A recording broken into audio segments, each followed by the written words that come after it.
Close your eyes and feel the golden light of a setting sun warming your shoulders as you hold a warm ceramic cup of tea.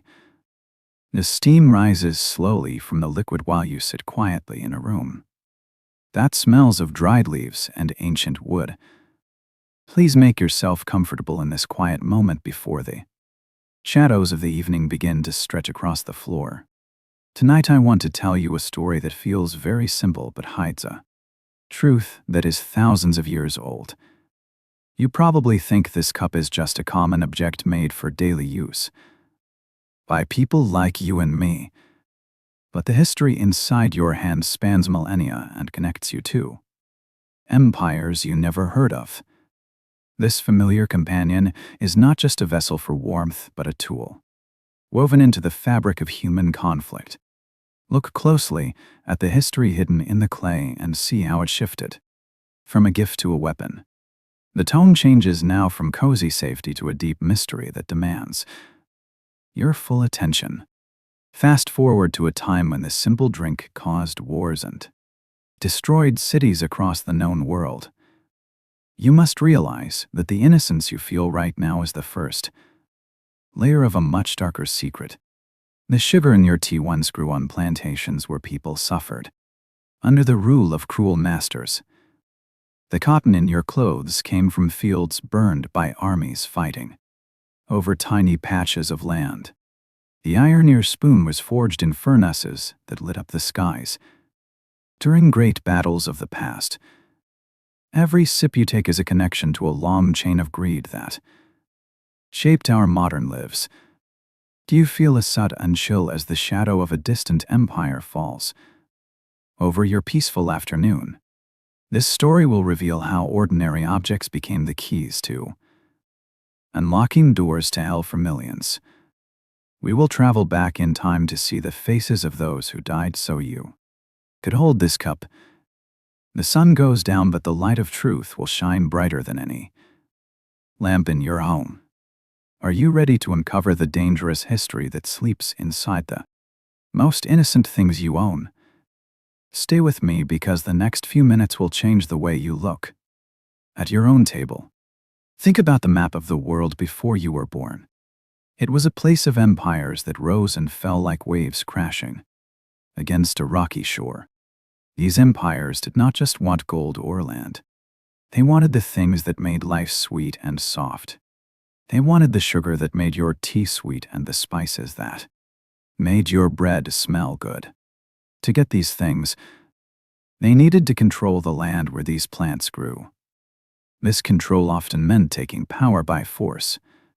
Soldiers marched across mountains and rivers to find the best fields for growing crops. They built roads and ships to move these valuable goods to rich cities. But the cost of moving these goods was very high for the people living in the fields. The land was worked until it could give no more. The people who lived there were often treated like tools rather than humans. When the harvest was good, the owners made great profits. When the harvest was bad, the owners found new ways to keep the profits high.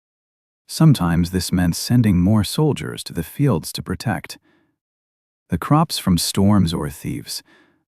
Sometimes it meant forcing more people to work the land under harsh conditions. The history of your cup is a history of this struggle.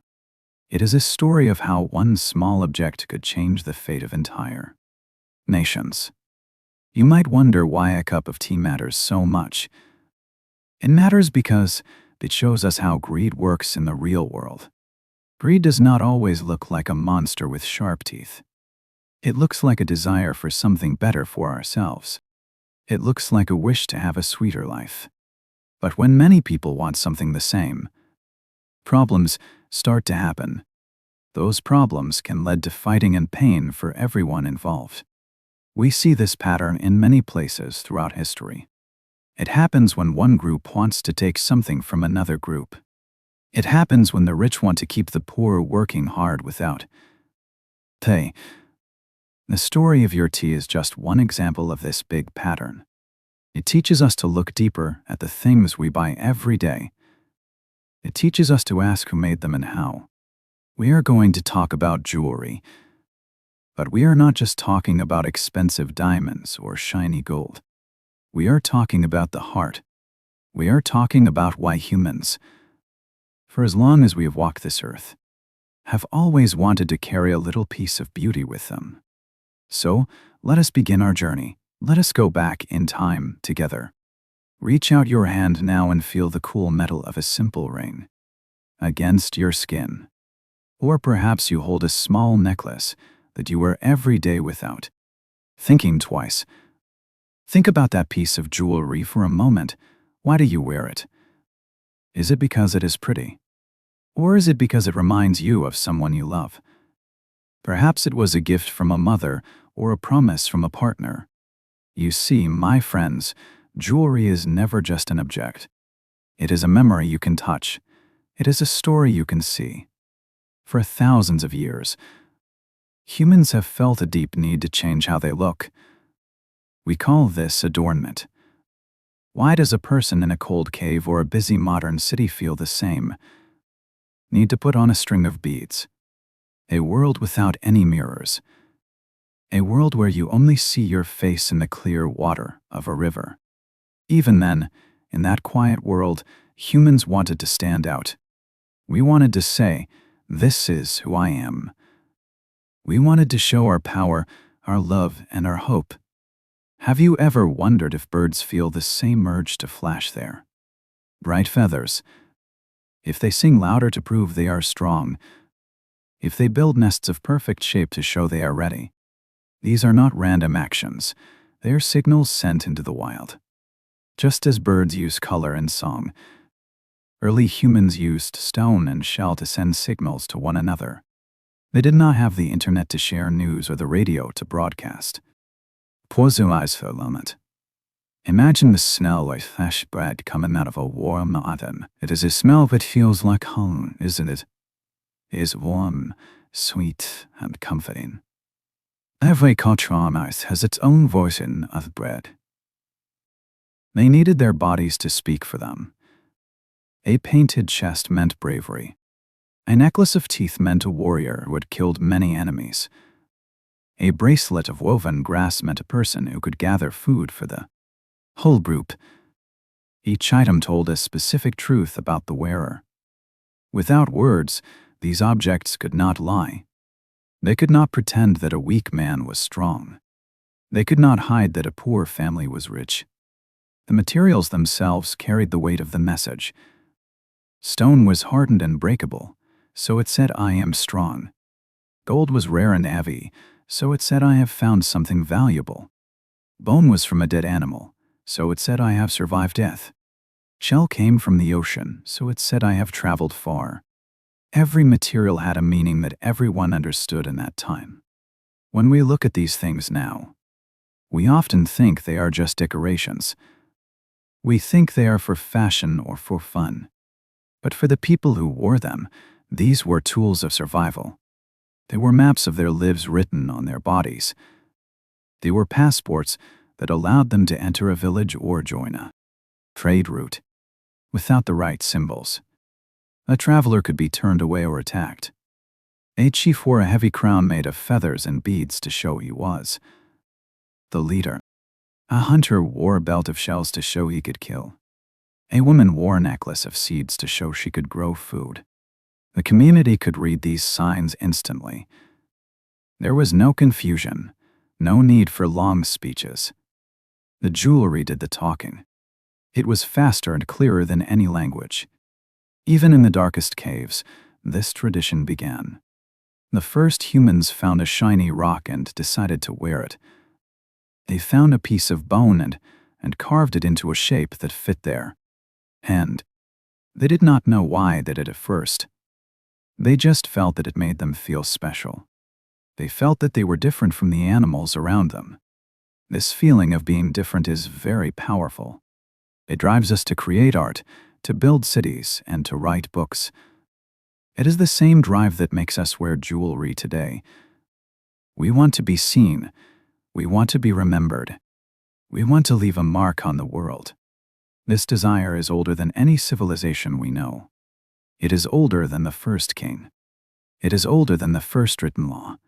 It is part of our biology. It is in our genes.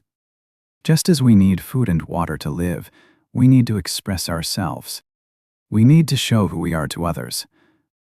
If we could not wear jewelry, we would feel incomplete. We would feel like we were hiding a part of ourselves. This need is universal. It exists in every culture on every continent.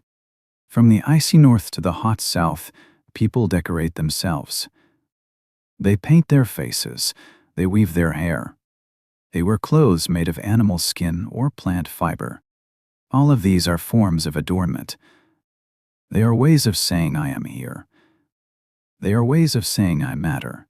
When we stop to think about this, we see a pattern. Humans have always wanted to change how they look. We have always wanted to add something to our plain bodies. We have always wanted to carry a piece of the world inside us. A ring holds the earth, a necklace holds the sky. A bracelet holds the sea. These objects connect us to nature. They remind us that we are part of a larger story. They remind us that we are not alone. Even when we are far from home, these objects keep us connected. They are anchors in a changing world. They are gifts from the past that we still hold. They are bridges to the future we will build. As we move forward in our journey, we will see how these objects changed the world. We will see how they caused wars. We will see how they built empires. We will see how they saved lives. We will see how they broke hearts. But first, we must understand why they started. Why did the first human pick up a stone? Why did the first woman string a seed? Was it for vanity? Was it for magic? Or was it for something deeper? The answer lies in the very nature of being human. We are storytelling creatures. We live in stories. We tell stories with our hands and our voices. Jewelry is just one of the many tools we use to tell our stories. It is a physical way to keep a story alive. It is a way to pass a memory from one generation to the next. When a mother gives a ring to her daughter, she is giving more than metal. She is giving a history. She is giving a family name. She is giving a promise to protect and to love. That promise travels through time. It touches people who never met the original giver. It touches people who will never meet the original receiver. This chain of connection is what makes jewelry so special. It is a thread in the fabric of human history. It is a thread that has never broken. It has survived floods, fires, and invasions. It has survived the rise and fall of kings and queens. It has survived the loss of languages and the change of religions. It is still here, waiting for us to pick it up. It is waiting for us to hear its story. It is waiting for us to feel its weight. Let us hold it tight. Let us listen closely. Let us open our minds to the amazing power of a simple piece of beauty. The story is about to begin. It is a story of greed and glory. It is a story of love and loss. It is a story of how we made ourselves into who we are today. We are ready to start. We are ready to learn. We are ready to see the truth behind the shine. The truth is waiting for us. It is hidden in the dust of ancient caves. It is hidden in the ruins of forgotten cities. It is hidden in the pockets of travelers who walked long ago. We will find it. We will find it all. We will find the reasons why we wear what we wear. We will find the reasons why we value what we value. We will find the reasons why we care so much about how we look. And we will find that the answer is simpler than we think. It is about the heart. It is about the endless human need to be seen and to be known. This need has driven us since the first day we walked upright. It has driven us through the ice ages. It has driven us through the ages of kings. It has driven us into the modern world. And it will drive us into the future.